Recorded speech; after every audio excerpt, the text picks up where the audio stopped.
ब्रेकनंतर पुन्हा एकदा स्वागत। दिवसभरातील महत्त्वाच्या घडामोडींचा वेगवान आढावा घेऊया। बघूया बातम्यांचं अर्धशतक। उपमुख्यमंत्री एकनाथ शिंदेंनी केली ठाण्यातील घोडबंदर रोडमधील कासार वडवली ते गायमुख रस्त्याची पाहणी। रस्त्यांच्या डागडुजी आणि दुरुस्ती कामाचा घेतला आढावा। जे कंत्राटदार निकृष्ट दर्जाचं काम करतात त्यांच्यावर गुन्हे दाखल करणार, कंत्राटदारांना सोडणार नाही। घोडबंदर रस्त्याच्या पाहणीनंतर शिंदेंची प्रतिक्रिया। नाशिकच्या येवला रेल्वे स्थानकाची छगन भुजबळांकडून पाहणी। अमृत भारत योजनेतून होणार येवला रेल्वे स्थानकाचा कायापालट, नव्यानं एक्सप्रेस गाड्यांना थांबा देण्यासाठी प्रयत्न करणार, भुजबळांची माहिती। उपमुख्यमंत्री अजित पवारांकडून पुण्यातील चाकणमधील रस्त्यांची पाहणी। चाकणची वाहतूक कोंडी सोडवण्यासाठी अजित पवारांचा दौरा। पुणे जिल्ह्यामध्ये 3 नव्या महापालिका होणार, चाकण आणि हिंजवडीला महापालिका करणार, उपमुख्यमंत्री अजित पवारांनी केली घोषणा। मांजरी, फुरसुंगी, उरळी, देवाची भागातही 1 महापालिका करणार, कोणाला आवडो न आवडो 3 मनपा करणार, अजितदादांचं वक्तव्य। चाकणच्या पाहणी दौऱ्यादरम्यान पोलीस आयुक्त चौबेंना अजितदादांनी खडसावलं। चाकणच्या चौकामध्ये पिंपरी चिंचवड पोलिसांनी वाहनं रोखून धरल्यामुळे अजितदादा संतापले। वाहनं थांबवून कोंडी न करण्याच्या दिल्या सूचना। मुंबईत बाळासाहेबांच्या स्मृतीस्थळावर शिंदेंच्या सेनेचं उपरोधिक आंदोलन। उद्धव ठाकरेंना माफ करा म्हणत शिंदे सेनेची प्रार्थना। इंडियाच्या बैठकीमध्ये उद्धव ठाकरेंना मागच्या खुर्चीवर बसवल्याचा आरोप। इंडिया आघाडी बैठकीतील आसन व्यवस्थेवरून भाजप शिवसेनेचे टोले। उद्धव ठाकरेंना अखेरच्या रांगेत बसवल्यावरून सत्ताधाऱ्यांकडून खिल्ली। इंडिया आघाडीच्या बैठकीमध्ये ठाकरे पितापुत्र शेवटच्या रांगेत बसण्यावरून सत्ताधाऱ्यांकडून टीकास्त्र। काँग्रेसनं तुमची काय अवस्था करून ठेवली आहे म्हणत नरेश म्हस्केंचा टोला। स्क्रीनवरील प्रेझेंटेशन पाहण्यासाठी ठाकरे मागे बसले, संजय राऊतांचं स्पष्टीकरण। बैठकीतल्या आसन व्यवस्थेवरून टीका करणारे फालतू लोक असल्याचा राऊतांचा टोला। उद्धव ठाकरे आणि देवेंद्र फडणवीसांना आम्ही प्रथम स्थानावरच ठेवलंय, राजकीय टीका करू मात्र पारिवारिक आणि भावनिक स्थान, चंद्रशेखर बावनकुळेंचं वक्तव्य। उद्धवजींना 6व्या रांगेमध्ये बसवणं हा महाराष्ट्राचा अपमान, अशी शेलारांची प्रतिक्रिया। राहुल गांधींनी अशी वागणूक महाराष्ट्राला देणं आम्हाला अमान्य, शेलारांचं वक्तव्य।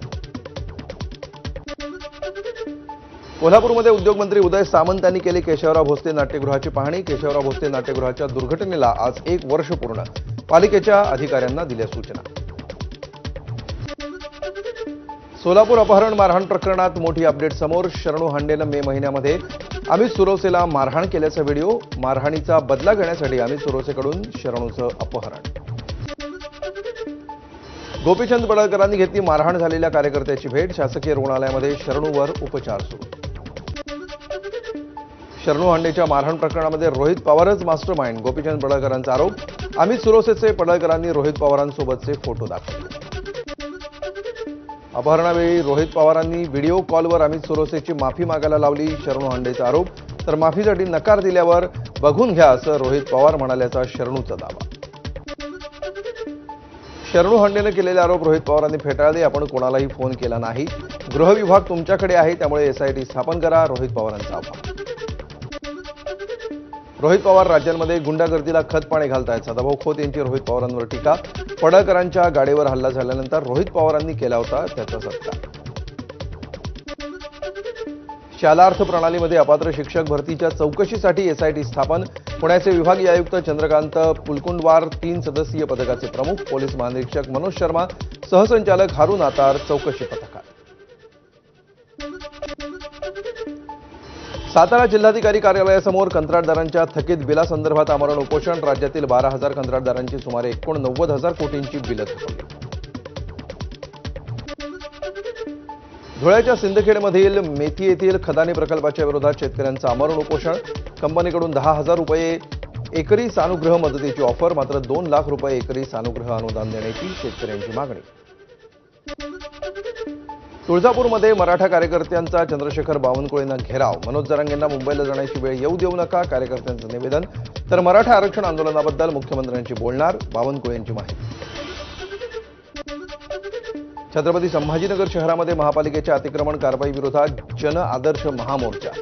अतिक्रमण कारवाई थांबवावी आणि अतिक्रमण बाधितांना तात्काळ मोबदला देण्याची मागणी।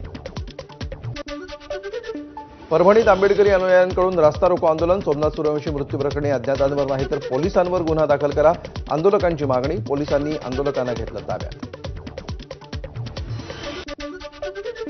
सार्वजनिक ठिकाणी कबुतरांना खाद्य टाकायला बंदी असताना सुद्धा गिरगाव चौपाटीवर कबुतरांना पोत्यातून खाद्य. नागरिकांकडून न्यायालयाच्या नियमांचं उल्लंघन. कबुतरखान्यांवरील बंदी कायम ठेवण्याचा मुंबई उच्च न्यायालयाचा निर्णय. नागरिकांचं आरोग्य महत्त्वाचं असल्याचं हायकोर्टाकडून स्पष्ट. कबुतरखान्यावर पोलिसांचा मोठा बंदोबस्त. अजानसाठी मर्यादित आवाजात लाऊडस्पीकर वापरायला परवानगी मिळावी यासाठी 24 दर्ग्यांची मुंबई उच्च न्यायालयामध्ये याचिका. 2 आठवड्यामध्ये राज्य सरकारला भूमिका स्पष्ट करण्याचे मुंबई उच्च न्यायालयाचे आदेश. मुंबईतील सिद्धिविनायक मंदिरामध्ये 12 ऑगस्टला अंगारकीनिमित्त दर्शनासाठी विशेष सोय. लाखो भाविकांच्या आगमनाची शक्यता लक्षात घेता सुरक्षेसाठी आणि सुविधांसाठी विशेष व्यवस्था. कोकणात नारळी पौर्णिमेचा उत्साह. पारंपरिक पद्धतीनं ढोल ताशांच्या गजरामध्ये सण साजरा. मासेमारी करणाऱ्या बांधवांनी समुद्र आणि खाडीमध्ये नारळ केला अर्पण. मुंबईच्या विलेपार्लेमध्ये नारळी पौर्णिमेनिमित्त ठाकरेंच्या शिवसेनेकडून नारळ फोडी स्पर्धेचं आयोजन. विलेपार्लेकरांचा स्पर्धेला उत्स्फूर्त प्रतिसाद. लातूरच्या रेणापूरमधील सांगवी या ठिकाणी जमिनीच्या वादातून मुलाकडून आईची हत्या तर स्वतः गळफास घेऊन आत्महत्या केल्याचा प्रकार उघड. कोल्हापुरातील हुपरीमध्ये व्यावसायिकांच्या 2 गटामध्ये जुन्या वादातून तुंबळ हाणामारी. लाठीकाठी आणि हॉटेलमधल्या खुर्च्या एकमेकांना मारून फेकल्यामुळे 5 ते 6 जण जखमी. पोलिसांमध्ये परस्पर विरोधी तक्रार दाखल.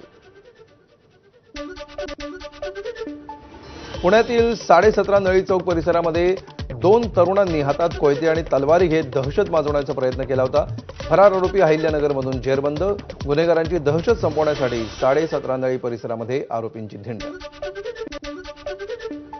मुंबईहून सिंधुदुर्गात निघालेल्या खासगी बसमध्ये महिलेची छेड काढण्याचा धक्कादायक प्रकार. या प्रकारामुळे पहाटे बस थेट रत्नागिरी ग्रामीण पोलीस ठाण्यात. गोंदियाच्या कोचेवाहीमध्ये सहकारी संस्थेच्या संचालक मंडळामध्ये 4,784 क्विंटल धानाचा गैरव्यवहार. शासनाची 92,82,000 रुपयांची फसवणूक. 13 संचालकांविरोधात फसवणुकीचा गुन्हा दाखल.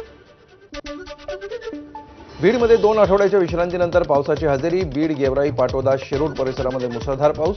सखल भागामध्ये साचलं पाणी. खरीप हंगामातील पिकांसाठी पोषक वातावरण. हिंगोलीतील कायाधू नदीला यंदाच्या पावसाळ्यामध्ये पहिल्यांदाच पूर. नदीला पुलावरून पाणी वाहत असल्यामुळे समगा ते हिंगोली मार्ग वाहतुकीसाठी बंद. हिंगोलीच्या सेनगावामध्ये मुसळधार पाऊस. आजेगाव जवळच्या ओढ्याला पूर. अनेक ठिकाणी नदी, नाले आणि ओढ्यांना पूर आल्याची माहिती.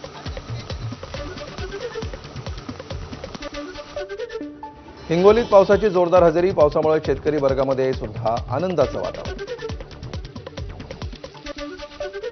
रिसोड तालुक्यातील रिठत ते ढोरखेडा दरम्यान असलेल्या पुलावरून पाणी वाहत असल्यानं रस्ता बंद. रस्ता पार करण्यासाठी नागरिकांचा जीव मुठीत घेऊन प्रवास. रिठतच्या पुलाची उंची वाढवण्याची गावकऱ्यांची मागणी.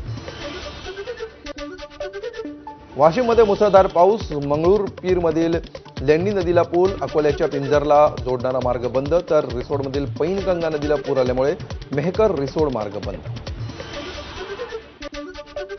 वाशिममध्ये बाजार समितीमध्ये विक्रीसाठी आणलेला शेतमाल पावसामुळे भिजला.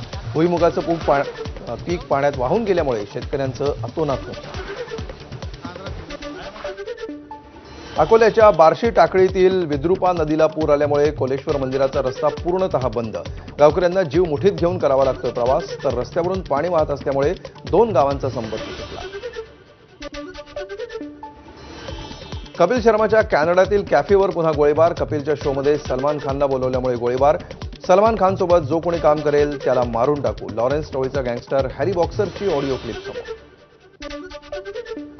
आयफोन 17 सिरीजच्या लॉन्चिंगची उत्सुकता. गेल्या वर्षी ॲपल कंपनीनं आयफोन 16 सिरीज 9 सप्टेंबरला लॉन्च केली होती. त्यामुळे आयफोन 17 येत्या 17 सप्टेंबरला लॉन्च होणार का याकडे लक्ष. टाटा कन्सल्टन्सी सर्व्हिसेसनं तब्बल 12,000 कर्मचाऱ्यांना कामावरून काढल्यानंतर कंपनीनं आता उरलेल्या कर्मचाऱ्यांची घसघशीत पगारवाढ केली. पगारवाढीचा फायदा कनिष्ठ आणि मध्यम स्तरातल्या 80% कर्मचाऱ्यांना होणार. केनियामध्ये विमान कोसळल्यामुळे 6 जणांचा मृत्यू. विमानातून वैद्यकीय कर्मचारी करत होते प्रवास. पाकिस्तान चीनच्या मदतीनं चंद्रावर आपलं रोवर पाठवणार. 2028 मध्ये चीनच्या चांग 4 मिशनसोबत पाकिस्तानचं हे रोवर चंद्रावर जाणार. या ल्युनार रोवर मिशनची जबाबदारी पाकिस्तानमधील अंतराळ संशोधन संस्था सुपाकोकडे.